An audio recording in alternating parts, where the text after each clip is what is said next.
क्या आपने कभी नवरात्रि के पीछे की शक्तिशाली कहानियों के बारे में सोचा है? नवरात्रों का त्योहार जो दुनिया के इतने सारे हिस्सों को रंग, नृत्य और भक्ति से रोशन करता है। यह सिर्फ एक उत्सव से कहीं ज्यादा है। यह देवी दुर्गा के 9 दिव्य रूपों के माध्यम से एक यात्रा है, जिनमें से हर एक शक्ति, ज्ञान और ब्रह्मांडीय ऊर्जा के एक अनोखे पहलू को दर्शाता है। आज हम इन 9 देवियों नवदुर्गा के बारे में जानेंगे और उनमें मौजूद सुंदर प्रतीकों को उजागर करेंगे। पहाड़ों की कोमल बेटी से लेकर ब्रह्मांड की क्रूर रक्षक तक, हर रूप के पास सिखाने के लिए एक सबक और बताने के लिए एक कहानी है। तो एक कप चाय लें, आराम से बैठें और आइए इस आध्यात्मिक एडवेंचर को एक साथ शुरू करें। चलिए पहले दिन और पहले रूप शैलपुत्री से शुरू करते हैं। उनके नाम का शाब्दिक अर्थ है पहाड़ की बेटी, जो हिमालय के राजा हिमवान की बेटी के रूप में उनके जन्म का जिक्र करता है। इस रूप में उन्हें एक बैल नंदी पर सवार दिखाया गया है, जिसके एक हाथ में त्रिशूल और दूसरे हाथ में कमल है। शैलपुत्री प्रकृति माँ के शुद्ध बेदाग रूप को दिखाती हैं। वह मासूमियत, क्षमता और आध्यात्मिक यात्रा की शुरुआत की निशानी है। माना जाता है कि उनकी पूजा करने से ताकत, हिम्मत और पक्का इरादा मिलता है, ठीक वैसे ही जैसे वे उन अटल पहाड़ों से आती हैं। वह सब्र और उस कच्ची शक्ति का प्रतीक हैं, जो हम सभी के अंदर सोई हुई है और जागने का इंतजार कर रही है।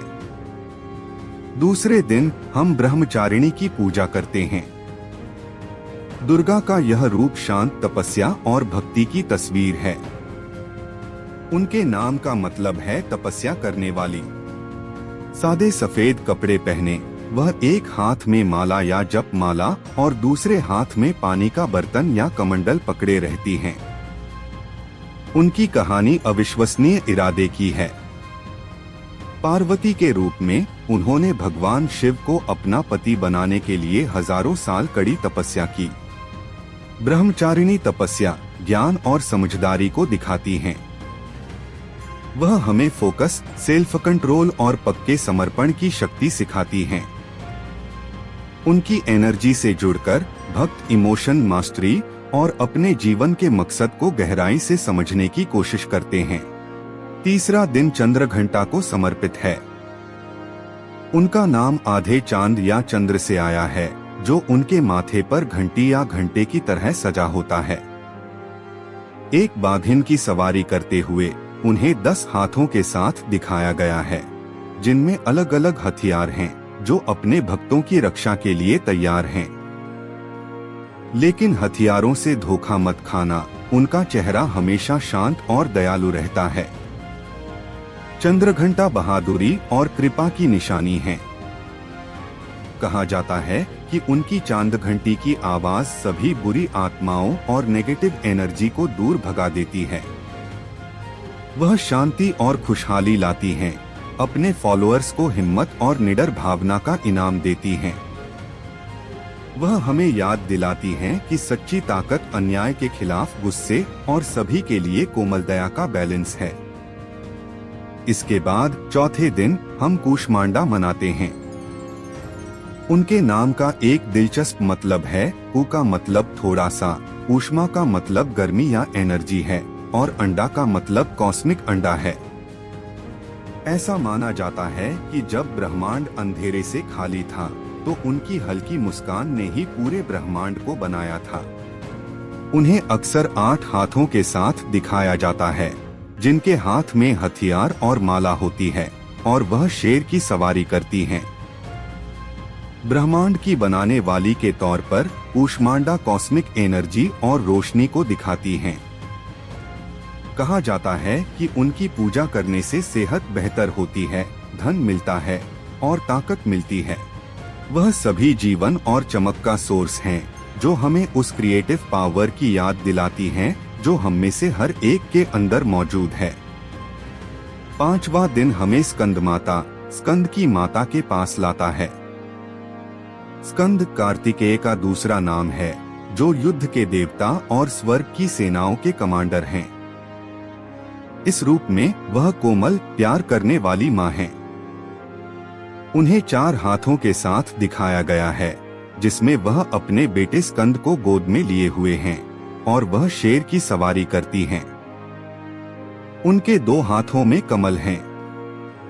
स्कंद माता के रूप में वह एक माँ के शुद्ध बिना शर्त प्यार को दिखाती हैं। जब भक्त उनकी पूजा करते हैं तो उन्हें उनके बेटे भगवान स्कंद का आशीर्वाद भी मिलता है। वह दिव्य स्त्री के सुरक्षा करने वाले और पालने वाले पहलू की निशानी हैं।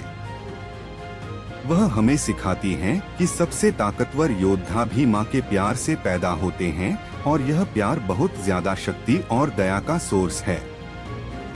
छठे दिन हम कात्यायनी की पूजा करते हैं। कहानी यह है कि उनका जन्म महिषासुर राक्षस का नाश करने के लिए ऋषि काता के घर हुआ था। देवताओं की बुरी हालत देखकर वह उनकी मिलीजुली ताकत से एक योद्धा देवी के रूप में प्रकट हुई। 3 आँखों और 18 हाथों वाली शेर पर सवार वह नेक गुस्से और भगवान के गुस्से का प्रतीक हैं। कात्यायनी अहंकार और नेगेटिविटी के नाश को दिखाती हैं। वह एक मजबूत रक्षक हैं जो धर्म के लिए लड़ती हैं। ऐसा माना जाता है कि जो कुंवारी लड़कियां उनकी पूजा करती हैं, उन्हें एक अच्छा पति मिलता है। वह हमें अन्याय के खिलाफ खड़े होना और अपने अंदर के राक्षसों से लड़ने की हिम्मत ढूंढना सिखाती हैं। 7वां दिन भयानक कालरात्रि को समर्पित है। उनके नाम का मतलब है मौत की रात या काली रात। सांवले रंग, बिखरे बालों और डरावने रूप के साथ वह दुर्गा के अवतारों में सबसे क्रूर हैं। वह गधे पर सवार होती हैं और उनके हाथ में एक खतरनाक लोहे का हुक और एक तलवार होती है। हालांकि वह डरावनी दिखती हैं, लेकिन कालरात्रि सबसे दयालु रूपों में से एक हैं, जिन्हें शुभंकरी के नाम से जाना जाता है, यानी जो अच्छा करती हैं। वह अज्ञानता और अंधेरे को खत्म करती हैं, अपने भक्तों को डर से आजाद करती हैं। उनका डरावना रूप अंदर और बाहर दोनों तरह की बुरी ताकतों को डराने के लिए है। कालरात्रि हमें सिखाती हैं कि कभी कभी विनाश नई रचना की ओर एक जरूरी कदम होता है और हमें अंधेरे से डरना नहीं चाहिए, बल्कि इसे रोशनी के रास्ते के रूप में देखना चाहिए। 8वें दिन अष्टमी को हम महागौरी मनाते हैं।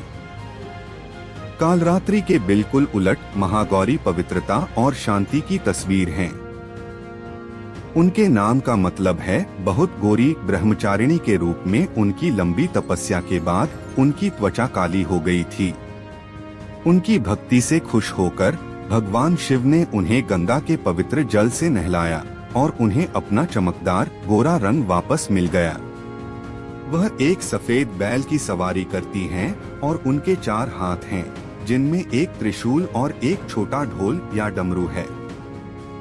महागौरी पवित्रता, शांति और सुकून को दिखाती हैं। माना जाता है कि उनकी पूजा करने से पिछले सभी पाप धुल जाते हैं और आध्यात्मिक शुद्धि होती है। वह हमें याद दिलाती हैं कि मुश्किल और अंधेरे के हर दौर के बाद रोशनी, शांति और नई शुरुआत होती है। आखिर में 9वें दिन हम सिद्धिदात्री की पूजा करते हैं। उनके नाम का मतलब है अलौकिक शक्तियों देने वाली या सिद्धियां। ऐसा माना जाता है कि उनके पास सभी 8 बड़ी सिद्धियां हैं और वे अपने भक्तों को ये सब दे सकती हैं। उन्हें पूरी तरह खिले हुए कमल पर बैठा दिखाया गया है। उनके 4 हाथ हैं, जिनमें एक गदा, एक चक्र, एक कमल और एक शंख है। वह देवी का सबसे बड़ा रूप है, बाकी सभी 8 रूपों का निचोड़ हैं। सिद्धिदात्री परफेक्शन और ज्ञान की प्राप्ति को दिखाती हैं। कहा जाता है कि भगवान शिव को भी उनकी कृपा से सिद्धियां मिली थीं। वह आध्यात्मिक यात्रा की आखिरी मंजिल है, जहां साधक परमात्मा में मिल जाता है और परम मुक्ति पाता है। तो ये हैं नवदुर्गा, दिव्य माँ के 9 अद्भुत रूप, जिनमें से हर एक हमें हमारे आध्यात्मिक और व्यक्तिगत विकास के एक अलग पड़ाव पर गाइड करता है। शैलपुत्री की मासूम क्षमता से लेकर सिद्धिदात्री की परम परफेक्शन तक, नवरात्रि हमारे अंदर मौजूद अलग अलग ताकतों की एक खूबसूरत याद दिलाती है। यह भौतिक से आध्यात्मिक, अज्ञानता से ज्ञान की ओर का सफर है। हर देवी हिम्मत, प्यार, समझदारी और ताकत का एक अनोखा सबक देती है। जब हम जश्न मना रहे हों, तो आइए इन कहानियों और उनके गहरे मतलब को याद करें। दुर्गा के 9 रूपों की इस खोज में मेरे साथ जुड़ने के लिए आपका बहुत बहुत धन्यवाद। मुझे उम्मीद है कि आपको यह उतना ही दिलचस्प लगा होगा जितना मुझे लगा।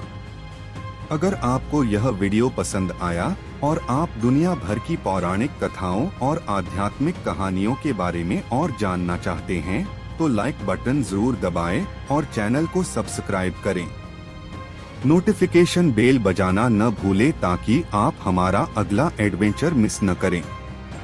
अगली बार तक जिज्ञासु बने रहें और खोज करते रहें।